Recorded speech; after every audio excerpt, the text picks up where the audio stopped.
Hello friends, आज की इस वीडियो में हम देखेंगे पार्टनरशिप यानी कि साझेदारी और ये इसका भाग 1 है। और इसमें हम जानेंगे कि पार्टनरशिप यानी कि साझेदारी के बेसिक कॉन्सेप्ट कौन कौन से होते हैं, कितने प्रकार के इसमें क्वेश्चंस आ सकते हैं और इसके क्वेश्चंस को आसानी से जल्दी कैसे सॉल्व किया जा सकता है। तो चलिए दोस्तों, पढ़ना शुरू करते हैं।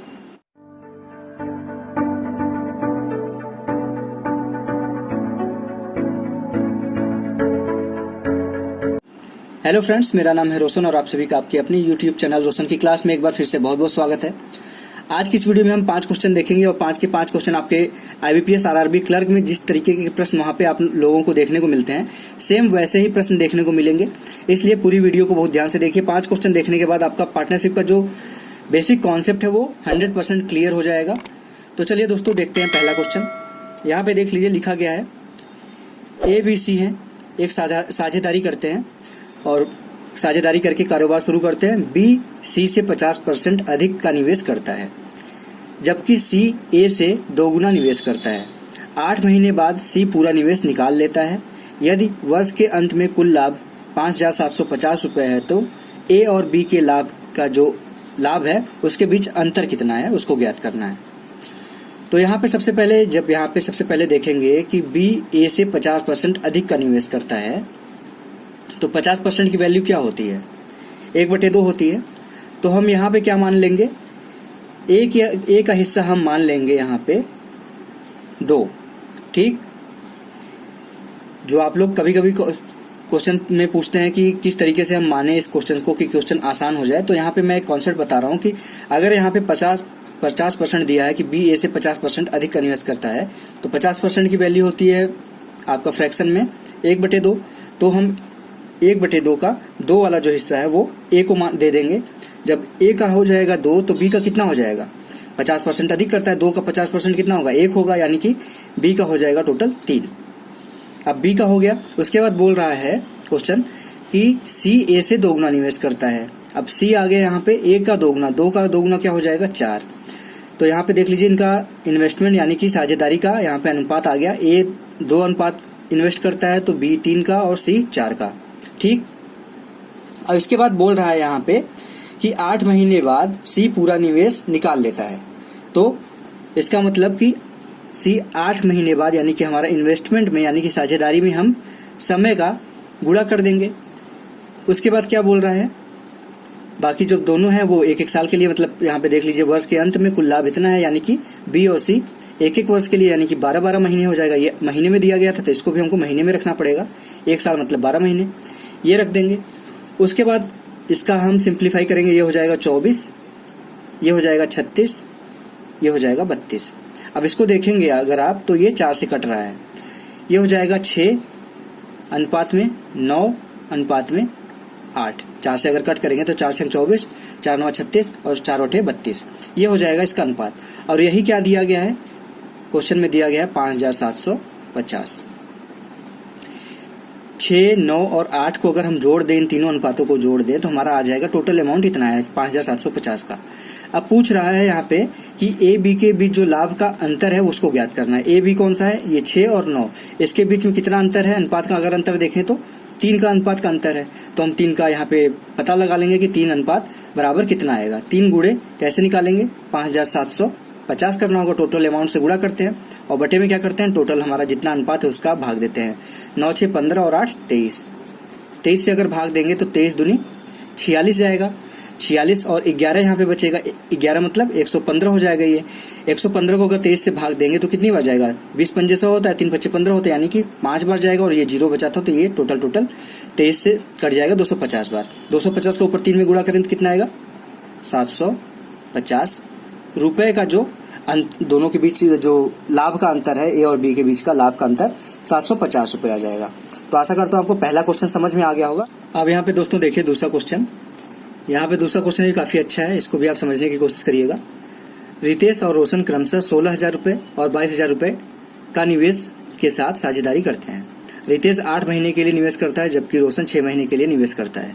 यदि व्यवसाय में कुल लाभ 13,000 रुपए है तो रितेश और रोशन के लाभ के जो हिस्से हैं उसके बीच का अंतर ज्ञात करना है आपको। तो सिंपल सा क्वेश्चन, अभी जो मैंने कॉन्सेप्ट बताया कि जो इन्वेस्टमेंट कर रहे हैं यानी कि साझेदारी जो कर रहे हैं जितना पैसा लगा के, उसको समय से गुणा कर दीजिए, उनका लाभ पता चल जाएगा। लाभ पता चल जाएगा तो दोनों के बीच का डिफरेंस निकाल दीजिए, यानी कि दोनों के लाभ एक दूसरे से माइनस कर दीजिए, आपको क्वेश्चन का आंसर पता चल जाएगा। तो चलिए दोस्तों देख लेते हैं कैसे इस क्वेश्चन को करेंगे। क्वेश्चन को देख लीजिए, लिखा गया है कि रितेश है वो 16,000 रुपये इन्वेस्ट करता है। तो यहाँ पे एक चीज़ मैं अभी बताता हूँ, इसको लिखने के बाद 22,000 रुपये इन्वेस्ट करता है। यहाँ पे क्या 22,000 और 16,000 पूरा लिखने की ज़रूरत थी, क्योंकि ये तो हमारा कट ही जाएगा।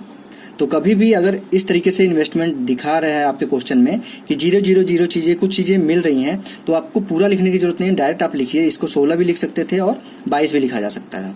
अभी कितने समय के लिए इन्वेस्ट कर रहे हैं, जो रितेश है वो 8 महीने के लिए इन्वेस्ट कर रहा है, यानी कि 16 गुणे 8 हो जाएगा, इधर 8 लिख देते हैं। और ये 22 गुणे क्या हो जाएगा, 22 गुणे 6 महीने के लिए रोशन इन्वेस्ट कर रहा है, तो 6 महीने हो जाएगा। अब इसमें से अगर कुछ कट रहा है तो काट दीजिए। अगर आपको दिख रहा होगा कि यहाँ पे 2 से कट रहा है, तो यहाँ पे 8 गुणे 8 हो जाएगा। 16 को हम 2 से काट देंगे तो 8 गुणे 8 हो जाएगा।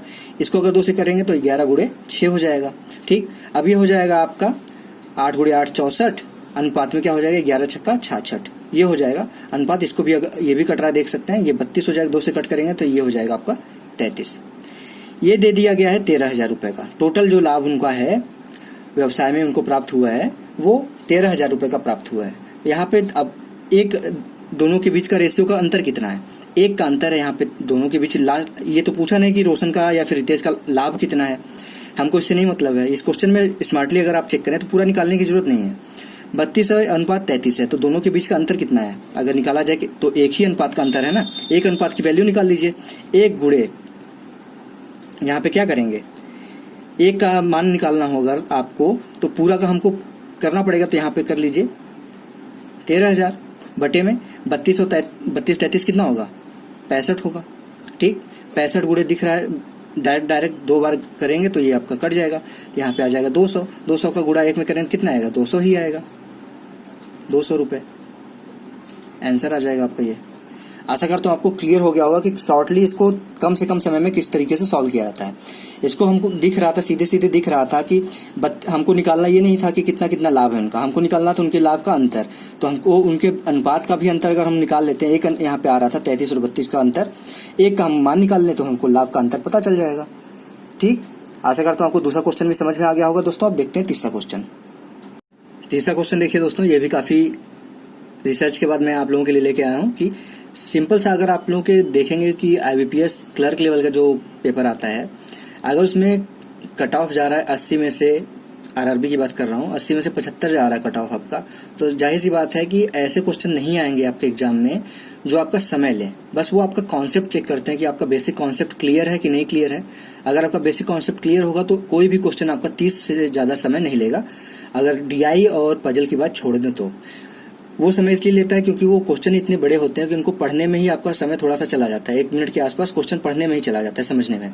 तो वहाँ पे समय आपका हो सकता है एवरेज, ऑन एन एवरेज अगर 5 क्वेश्चन करने में आपको लग जाए पर क्वेश्चन आपको 50 सेकंड या 1 मिनट, तो मान लीजिए कि आपका 5 क्वेश्चन करने में DI का 5 मिनट लग गया या फिर 5 क्वेश्चन पजल का करने में 5 मिनट लग गया, तो वो समय आप बचाएंगे कहाँ पे, इन्हीं सब क्वेश्चंस में बचाएंगे। और जो आपका अरिथमेटिक का जो जितने भी चैप्टर हैं वो कठिन क्वेश्चन नहीं आते हैं क्लर्क लेवल में, आपके बेसिक कॉन्सेप्ट पे ही आते हैं। तो बेसिक कॉन्सेप्ट वाले ही क्वेश्चन यहाँ पे मैं लेके आया हूँ कि आप देखें क्वेश्चन और प्रैक्टिस करें इस तरीके के क्वेश्चंस को, और डरे ना, वहाँ पे जाके टारगेट बना के चलें कि मुझे 40 में से 40 क्वेश्चन करने हैं मैथ में। ठीक है, तो चलिए दोस्तों देख लेते हैं इस क्वेश्चन को भी। यहाँ पे हैं 2 लोग A और B, वो 5:9 के अनुपात में निवेश करते हैं। तो फिर A 7 महीने के बाद अपनी संपूर्ण धनराशि निकाल लेता है। यदि वे 7:9 के अनुपात में लाभ प्राप्त करते हैं तो ज्ञात कीजिए कि B का निवेश कितने महीनों के लिए प्रयोग किया गया था। ठीक, यहाँ पे बताना है आपको कि B कितने महीनों के लिए निवेश करता है। अब यहाँ पे देखिए 2 लोग हैं, वहाँ उनका अनुपात दे दिया गया है, A है और B है। इनका अनुपात क्या है, 5:9। ठीक, ये दे दिया गया क्वेश्चन, मैं ऊपर कर रहा हूँ क्वेश्चन को, वीडियो रोक के आप क्वेश्चन नोट कर लीजिएगा। 5:9 में अनुपात में ये निवेश करते हैं। अब यहाँ पे बोल रहा है कि A जो है वो 7 महीने बाद अपनी संपूर्ण धनराशि निकाल लेता है। तो A जो है वो सिर्फ और सिर्फ 7 महीने के लिए निवेश करता है, और यदि वे 7:9 के अनुपात में लाभ प्राप्त करते हैं तो आपको बताना है कि बी कितने दिनों के लिए यहाँ पे पैसा लगाया था। तो बी का हमको नहीं पता है, तो बी का हम मान लेते हैं यक्स। ठीक, अब इनका अगर हम अनुपात यहाँ पे देखें तो यहाँ पे इनका अनुपात दिया गया है 7:9। इन दोनों का जो इन्वेस्टमेंट और टाइमिंग का जो अनुपात दिया गया है वो 7:9 में उनको लाभ प्राप्त होता है। लाभ यही होता है ना, इन्वेस्टमेंट गुड़े समय गुड़े कितना वो निवेश करते हैं। तो समय ये 7 महीने के लिए करता है और 5 अनुपात में करता था, ये इसका नहीं पता तो इसको यक्स मान लिया हम। इसका यक्स समय के लिए निवेश करता है और 9 अनुपात में निवेश करता है। तो यहाँ पे इसको दे दिया गया है कि 7 गुड़े 5 यानी कि 5 गुड़े 7 कुछ भी कहिए इसको, और बटे में 9 गुड़े यक्स, ये दे दिया गया है। लाभ इनको प्राप्त होता है 7:9 के रेशियो में। ठीक, अब इसका हम गुणा करते हैं। इधर 9 से अगर इसको इधर ले जाएंगे तो ये 9 से 9 कट जाएगा, 9 से 9 कट गया। इधर यक्स को इधर ले जाते हैं तो ये क्या हो जाएगा, 7 यक्स बराबर 35, 7 × 5 = 35। अब यक्स बराबर क्या आ जाएगा, 5 आ गया। यही आपसे पूछा था कि जो बी है वो कितने महीने के लिए इन्वेस्ट करता है पैसा। तो यहाँ पे हमने इसको यक्स माना था, यक्स महीने के लिए, तो यक्स की वैल्यू आ गई 5 महीना। आंसर। आशा करता हूँ आपको तीसरा क्वेश्चन भी समझ में आ गया होगा। दोस्तों देखिए कितना इजीली हो गया सॉल्व। क्वेश्चन देख के लगता है कि हाँ थोड़ा सा कॉम्प्लिकेटेड हो गया है क्वेश्चन, लेकिन अगर उसको जिस तरीके से मैं आपको बता रहा हूँ यक्स मान के, जो भी चीजें मैं बताता हूँ यहाँ पे, चाहे वो परसेंटेज का हो गया या फिर रेशियो का हो गया या फिर आपका टाइम एंड वर्क का हो गया या फिर आज पार्टनरशिप का होगा, जैसे जैसे क्वेश्चन बोल रहा है उसको मानना आपको आना चाहिए और क्वेश्चन आराम से हो जाता है। अगर ये क्वेश्चन करने के लिए दिया जाए तो आपको, मुझे नहीं लगता कि 20 सेकंड से ज़्यादा समय लगना चाहिए। 10 सेकंड आपका क्वेश्चन पढ़ने में और 10 सेकंड से ज़्यादा कैलकुलेशन नहीं था। इस चीज़ को सॉल्व करने में, इतना कैलकुलेशन करने में कितना समय लगेगा आपको। तो ये था तीसरा क्वेश्चन दोस्तों। अब देखते हैं चौथा क्वेश्चन। अब देखिए दोस्तों चौथा क्वेश्चन। चौथे क्वेश्चन में बोल रहा है कि ए और बी क्रमशः 8,000 रुपये और 5,000 रुपये के साथ एक व्यवसाय आरंभ करते हैं। कुछ महीने बाद बी व्यवसाय छोड़ देता है।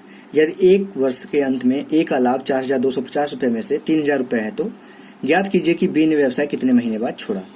ठीक, तीसरे क्वेश्चन की तरह चौथा क्वेश्चन भी है, बस इसमें से आपको लाभ का रेशियो निकालना है पहले, और इनका जो व्यवसाय का रेशियो ये तो दिया गया है, उसको बराबर कर देंगे, आपका यक्स का मान आ जाएगा। तो चलिए दोस्तों देख लेते हैं कैसे क्वेश्चंस को सॉल्व करते हैं। ए और बी हैं, इनके जो इन्वेस्टमेंट यानी कि यहाँ पे जो इन्होंने लागत लगाई है, पैसे की शुरुआत की है, वो 8,000 और 5,000 के साथ शुरुआत की है। तो यहाँ पे मैंने अभी आपको बताया कि 8,000 5,000 लिखने की जरूरत नहीं है, 8 और 5 लिखिए क्योंकि 0 से 0 कटेगा ही। उसके बाद बोल रहा है कि कुछ महीने बाद बी व्यवसाय छोड़ देता है, यानी कि हमको ये नहीं पता कि बी कितने दिनों तक व्यवसाय में रहता है। तो हम इसको मान लेते हैं कि ये यक्स महीने तक व्यवसाय में रहता है, और वर्ष के अंत में बोला है तो यानी कि ए पूरे 1 साल तक रहता है। और वर्ष के अंत में उनको लाभ कितना मिलता है, यहाँ पे लाभ देख लीजिए, लिखा गया है कि इनको 4,250 रुपए का टोटल लाभ मिलता है दोनों को मिला के, जिसमें से 3,000 का जो लाभ है वो ए का है। 3,000 का जो लाभ है वो ए का है। जब ए का 3,000 का लाभ हो गया तो दूसरा जो बचा हुआ लाभ है वो किसका होगा, बी का ही होगा। तो बी का लाभ हो गया यहाँ पे 1,250, क्योंकि 4,250 में 3,000 तो ए का है, बचा हुआ जो है वो बी का हो जाएगा। तो 1,250 बच रहा था तो बी का हो जाएगा। अब इनके बीच का जो लाभ का रेशियो होगा ये 3,000 अनुपात में 1,250 हो जाएगा। अब यहाँ पे इनका इन्वेस्टमेंट का दे दिया गया और लाभ का भी रेशियो पता चल गया हमको, तो हम यहाँ पे एक्स की वैल्यू निकाल सकते हैं ना। अगर इस तरीके से हम कर लें, 8 × 12 बटे में 5 यक्स बराबर 3,000 बटे 1,250। ठीक, ये इनका समय और जो निवेश का रेशियो था, ये लाभ का रेशियो है। स्टार्टिंग में मैंने बताया था आपको जो कॉन्सेप्ट, दूसरा कॉन्सेप्ट वही है यहाँ पे अप्लाई हो रहा है। अब यहाँ पे देखेंगे तो 0 से 0 कट गया। ठीक, एक ही लाइन में मैं यहाँ पे कट कर रहा हूँ, आप समझने की कोशिश करिएगा। 0 से 0 तो दिख रहा है, कट गया। अब जब ये 5 यक्स है, इधर जाएगा तो 5 ऊपर चला जाएगा, तो ऊपर जाएगा तो नीचे वाले को काटेगा, तो 5 से कट करें तो ये 25 बार जाएगा। 5 25 25 पंजे 125 होता है, 25 हो जाएगा। अब 25 से देखेंगे 300 कितनी बार कटता है, 12 बार कटता है। ठीक, अब ये इधर जाएगा तो 12 यक्स हो जाएगा। 12 यक्स बराबर 12 × 96 हो गया, ये 12 × 96। अब इसके बाद ये कट कर दीजिए, तो ये आप डायरेक्ट भी कट कर सकते थे, 12 से 12 बचे था 8, तो यहाँ पे इधर जाएगा तो 96 बटे 12 हो जाएगा, तो टोटल आ जाएगा ये यक्स बराबर 8 महीना। ठीक, जो बी ने इन्वेस्ट किया था, जो बी व्यवसाय कितने महीने बाद छोड़ेगा ये पूछ रहा था, तो बी व्यवसाय 8 महीने बाद छोड़ देगा। आशा करता हूँ आपको चौथा क्वेश्चन भी समझ में आ गया होगा दोस्तों। बहुत ही आसान तरीके से ये क्वेश्चन सॉल्व हो जाते हैं अगर आपका रेशियो का कॉन्सेप्ट क्लियर है तो इसीलिए मैं बार बार कहता हूँ कि परसेंटेज हो गया, रेशियो हो गया, ये सब चीजें आपकी लगभग सभी चैप्टर्स में काम आती हैं। तो ये दोनों चैप्टर बहुत ही अच्छे से पढ़िए, क्योंकि इस जो रेशियो है और परसेंटेज उसको पढ़ने के बाद आपके लगभग 90% मैथ के चैप्टर आसानी से सॉल्व हो जाते हैं। थोड़े से अगर स्पीड में आप सॉल्व करना चाहते हैं तो आपको ये दोनों चैप्टर अच्छे से पढ़ने होंगे। तो आशा करता हूँ आपको चौथा क्वेश्चन भी समझ में आ गया होगा दोस्तों। अब देखते हैं पांचवा क्वेश्चन। अब दोस्तों देखिए पांचवा क्वेश्चन, जल्दी से देख लेते हैं इस क्वेश्चन को भी। थोड़ा सा ये देखने में लग रहा होगा काफी थोड़ा सा बड़ा हुआ क्वेश्चन, लेकिन देखेंगे तो अन्य क्वेश्चन की अपेक्षा ये और भी जल्दी सॉल्व हो जाएगा। बस इस क्वेश्चन को ध्यान से पढ़िए, बाकी चीजें आराम से हो जाएंगे सॉल्व। इस क्वेश्चन में देख लीजिए, लिखा गया है संजय और मोहन है वो 50,000 रुपए और 60,000 रुपए की राशि के साथ साझेदारी में प्रवेश करते हैं। ठीक, उसके बाद राहुल एक है बंदा, वो आ गया है वर्ष की समाप्ति से यक्स महीने पहले आता है वो, और 70,000 रुपए की राशि के साथ साझेदारी में वो भी आ जाता है। यानी पहले संजय और मोहन इन्वेस्ट करते हैं और एक साल खत्म होने से यक्स महीने पहले राहुल भी आ जाता है और वो इन्वेस्ट करता है 70,000 रुपए। ठीक, और मोहन वर्ष के प्रारंभ से यक्स महीने बाद छोड़ देता है। यानी कि जब ये आता है राहुल, तो उसी समय मोहन पार्टनरशिप छोड़ देता है और राहुल पार्टनरशिप में आ जाता है। उसके बाद उनका लाभ का यहाँ पे रेशियो दे दिया गया है 20:18:21। उसके बाद बोल रहा है कि अनुपात में इतने अनुपात में साझा करते हैं लाभ। तो यक्स का मान आपको ज्ञात करना है कि कितने वर्ष के बाद राहुल इन्वेस्टमेंट किया था या फिर कितने महीने बाद मोहन इन्वेस्टमेंट छोड़ के चला गया, साझेदारी पार्टनरशिप। तो इस क्वेश्चन को करने के लिए सबसे पहले यहाँ पे मैंने बताया था कि इनका रेशियो जो दिया गया इन्वेस्टमेंट का, साझेदारी का, कितने पैसा लगा के इन्वेस्ट करते हैं, तो उसको लिख लीजिए। 50,000 था तो इसको 5 लिख लेते हैं, 60,000 था इसको 6 लिख लेते हैं, और राहुल ने किया था इन्वेस्ट 70,000 का, यानी कि 7 लिख लेते हैं। इसको संजय को यस लिख लेते हैं, मोहन को यम लिख लेते हैं, राहुल को आर लिख लेते हैं। ठीक, ये हो गया। उसके बाद बोल रहा है कि एक वर्ष से यक्स महीने पहले राहुल आता है, यानी कि एक वर्ष से यक्स महीने पहले मतलब कितने दिन के लिए करेगा, 12 माइनस यक्स कर दें तो ये एक साल से यक्स महीने पहले इन्वेस्ट करेगा। तो ये समय आ गया इसका। उसके बाद बोल रहा है कि जो मोहन था वो यक्स महीने बाद छोड़ देता है, यानी कि यहाँ पे यक्स से मल्टीप्लाई कर देंगे। और ये जो संजय था ये पूरा एक साल तक के लिए इन्वेस्ट करता है, यानी कि इसके लिए तो कुछ बोला नहीं कि ये छोड़ के जाता है या फिर कितने महीने बाद आता है, तो ये पूरा एक साल तक इन्वेस्ट करता है। अब यहाँ पे क्या करना है, आपको लाभ का रेशियो दे दिया गया है 20:18:21। तीनों का लाभ पता है हमको, तीनों का इन्वेस्टमेंट का रेशियो पता हो गया कि कितने महीने के लिए कितना पैसा ये इन्वेस्ट करते हैं। अब इसमें से क्या किसी भी इसको लेके भी सॉल्व करें या फिर इसको लेके सॉल्व करें, संजय मोहन को सॉल्व करेंगे लेके, तब पर भी हमारा यक्स यहाँ से निकल जाएगा। यदि संजय और राहुल को लेके सॉल्व करें तब पर भी हमारे यहाँ से यक्स निकल जाएगा। तो इसको सॉल्व करने का यहाँ पे किसको लेके सॉल्व करेंगे, इसको लेके सॉल्व करेंगे। थोड़ा सा ये कॉम्प्लिकेटेड हो जाएगा क्योंकि बड़ी वैल्यू आ जाएगी और यहाँ पे माइनस भी है। तो ये दोनों अगर हम लेके चले संजय और मोहन को, तो हमारे यहाँ पे देखेंगे 6x हो जाएगा, डायरेक्ट ये वैल्यू आ जाएगी x की। तो इसी को यहाँ पे देखना था आपको कि कौन सी वैल्यू कैसे लेके चलें कि हमारा क्वेश्चन जल्दी हो जाए। तो इससे भी जाएगा, लेकिन यहाँ पे थोड़ा सा 2-4-10 सेकंड ज्यादा लग जाएगा, कॉम्प्लिकेटेड है वैल्यू। सरल वैल्यू लेके चलेंगे तो हमारा वैल्यू का आंसर आराम से आ जाएगा। यहाँ पे अब इनका रेशियो दे दिया गया है 12/5, ये हो गया 12/5। इनका अनुपात दिया गया है लाभ का 6x, इसको लिख लेता हूँ, 6x था 6x लिख लिया। इसका लाभ का अनुपात दिया गया था कि जो संजय और मोहन का लाभ यही होगा ना, क्रमशः अगर दिया गया है तो 20:18, तो 20:18 आ गया। अब इसको सॉल्व करेंगे तो 6 से ये कट जाएगा, 3 बार कटेगा। ठीक, ये जाएगा इधर तो 20x हो जाएगा, बराबर 12×5 60 और गुणे 3 180 हो गया। ठीक, आशा करता हूँ आपको समझ में आ गया होगा। अब x बराबर निकाला जाए तो 180 भागे में 20 हो जाएगा, जिससे हमारा आ जाएगा यहाँ पे 9 महीना। यानी कि जो B है यहाँ पे मोहन जो है वो 9 महीने बाद साझेदारी छोड़ के चला जाता है। या फिर अगर पूछा जाए कि आपका जो राहुल है वो कितने महीने, एक साल से कितने महीने पहले आता है, तो वो 9 महीने बाद आएगा, यानी कि 3 महीने के लिए सिर्फ इन्वेस्ट करेगा। वो 12 महीने टोटल था एक साल में, और 9 महीने बाद आएगा वो राहुल, यानी कि 10वें महीने, 11वें महीने और 12वें महीने में वो 3 महीने के लिए सिर्फ इन्वेस्ट करेगा पैसा साझेदारी में। आशा करता हूँ आपको समझ में आ गया होगा 5वां क्वेश्चन भी। और आज सिर्फ यहाँ पे 5 क्वेश्चन आप लोगों के लिए। अब जो नेक्स्ट पार्टनरशिप की वीडियो आएगी उसमें मैं पीओ लेवल के क्वेश्चंस आपको बताऊंगा। तो आज की वीडियो देख के आपका क्लर्क लेवल का तैयार हो गया और नेक्स्ट जो पार्ट 2 होगा उसमें पीओ लेवल के क्वेश्चंस देख के आपका वो भी कॉन्सेप्ट क्लियर हो जाएगा। तो अगर आप लोगों को दोस्तों आज की वीडियो पसंद आई हो, आज के क्वेश्चंस देखने के बाद आपका कोई कॉन्सेप्ट क्लियर हुआ हो, तो प्लीज इस वीडियो पे लाइक कर दीजिएगा। और अगर अभी तक रोशन की क्लास यूट्यूब चैनल पे नए हैं तो प्लीज नीचे लाल कलर का सब्सक्राइब लिखा हुआ बटन आ रहा होगा, उस पर क्लिक करके सब्सक्राइब कर दीजिए और साथ ही साथ बेल आइकन पे क्लिक कर दीजिए। तो दोस्तों मिलते हैं नेक्स्ट वीडियो में, तब तक के लिए आप लोगों का बहुत बहुत धन्यवाद। जय हिंद, वंदे मातरम।